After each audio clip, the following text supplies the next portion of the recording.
ये दुकानें एमसीडी की जो अलॉटमेंट है, यहाँ पर ये कार्य किया जा रहा है।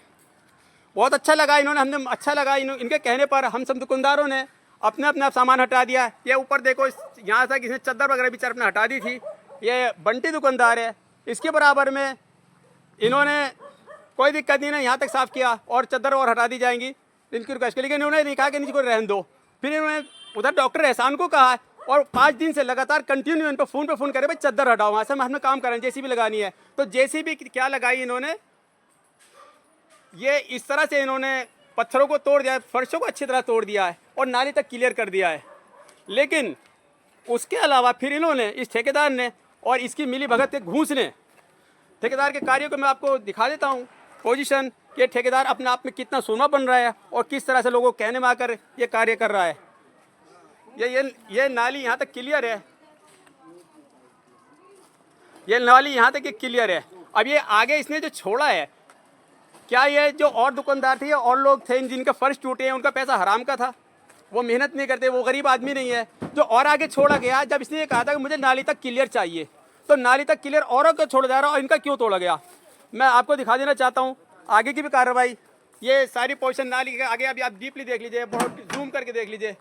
ये इस तरह से देखो, ये छोड़ दिया गया, ये छोड़ दिया गया नाली से आगे 4-4, 5-5 फुट जो आगे बढ़ा हुआ है, ये सब छोड़ दिया गया।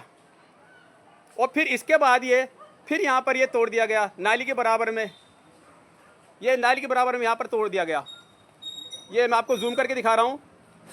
जिस तरह से इसने कार्रवाई की है, इस ठेकेदार के खिलाफ उचित से उचित कार्य किया जाए। मैं जे साहब से कहूँगा कि वो इसके मार्गदर्शन के लिए अपने स्वयं आए और जहाँ तक नालियाँ हैं वहाँ तक तोड़ो, बनाओ रोड, हमें को वही हिलना नहीं। लेकिन टूटे तो सबका टूटे, एक का न टूटे। ये जो किया जा रहा है ये बिल्कुल गलत है।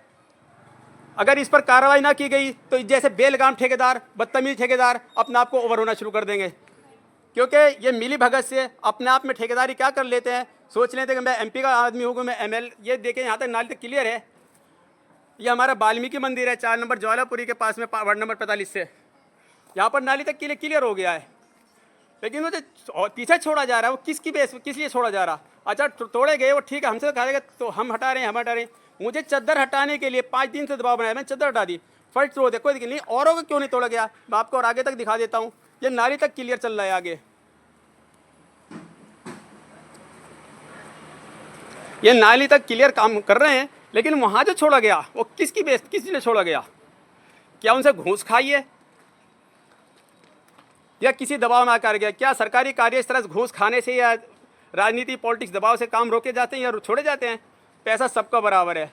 ये जे कॉलोनी है, जे कॉलोनी में सभी झुग्गी झोपड़ी वाले भाई आए हुए हैं और इनको लोगों को अगर नाजायज़ तौर पर दबाव बनाया जाएगा तो आवश्यकता पड़ी तो हम कोर्ट तक भी जाएंगे। और इस जेई का वो जो ठेकेदार है जो अपने आप को सूरता बन रहा है और धमकी दे रहा, मुझे भी धमकी दे रहा है कि मुझ तुमसे जो हो कर ले, जो मेरी मर्जी वो मैं करूँगा। तो मैं आप लोगों से निवेदन करता हूँ कि इस वीडियो को इतना वायरल किया जाए कि ये ऊपर तक पहुँचे और ठेकेदार के खिलाफ उचित से उचित कार्रवाई हो। आगे मैं आपको दिखा दूँ, ये इसी रोड पर ए ब्लॉक ज्वालापुरी का रोड आ चुका है। ए ब्लॉक ज्वालापुरी का रोड के सामने ये मस्जिद है, यहाँ पर भी ये एमसीडी का वो स्थल है, कार्यकर्ता इसमें रहते हैं, बैठते हैं, जो स्वीपर हैं वो इसमें आराम करते हैं, रेस्ट करते हैं। इसको देखते हुए यहाँ बराबर में मस्जिद है, ये मस्जिद के बराबर में भी इस तरह से बराबर कार्य किया जा रहा। तो मैं चाहता हूँ इस ठेकेदार के खिलाफ, ये मस्जिद है 4 नंबर ज्वालापुरी ए ब्लॉक की, इसमें दुकानें हैं, नाली बराबर काम हो रहा है। लेकिन वहाँ पर जो वो छोड़ी गई हैं वो बिल्कुल गलत है। ये मस्जिद है, इस मस्जिद को मैं आपको सामने पूरी तरह दिखा दे रहा हूँ। तो इस तरह से जो इसके कार्य हैं ठेकेदार के, मैं इसकी आलोचना करता हूँ और आपसे सभी से निवेदन करता हूँ कि इस वीडियो को इतना वायरल कर दें ताकि ये ठेकेदार समझे और कार्य ढंग से करे। धन्यवाद।